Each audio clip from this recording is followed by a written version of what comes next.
Jesus has more harsh words for the Pharisees, and as we read them today, let's remember that we too can fall into the traps that the Pharisees did if we're not careful. They had a false cleanliness, a false generosity, and today Jesus addresses their false humility, saying this to them in Luke 11 verse 43, "Woe to you, Pharisees, because you love the most important seats in the synagogues and respectful greetings in the marketplaces."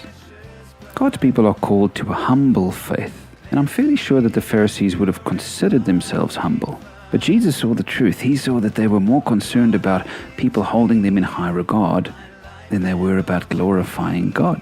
How important is people's recognition to you?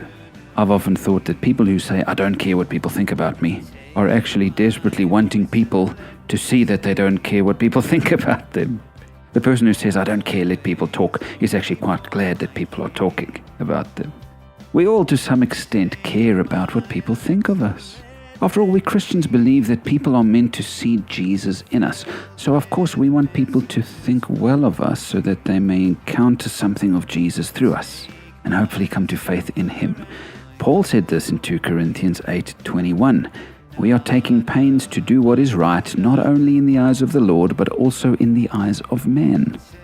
And Paul also said that church leaders must have a good reputation with outsiders. You can see that in 1 Timothy 3 verse 7. So it's right that we are seen to be holy and godly people, certainly. But the line gets crossed when we start to get puffed up by our reputation, instead of simply wanting to honor God. Warren Wiersbe's excellent commentary on this passage states it very well, saying that the Pharisees put reputation above character. They thought that sitting in the right seats and being acknowledged by the right people would make them spiritual. Reputation is what people think we are, but character is what God knows we are. The Pharisees cared more about people's opinions of them than God's knowledge of their character. And Jesus goes on to say this about them in the next verse, "Woe to you, because you are like unmarked graves, which people walk over without knowing it."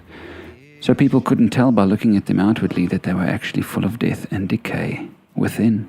Friends, be sure that you are presenting yourself well to the world. In you, people should see the godly character of Jesus. But don't get puffed up and proud of yourself in this. Don't focus on getting respectful greetings and important seats because you're a person of God. Humble yourself. Take your place as a servant and worshiper of God, and be rid of any Pharisee-like falseness in the way you present yourself.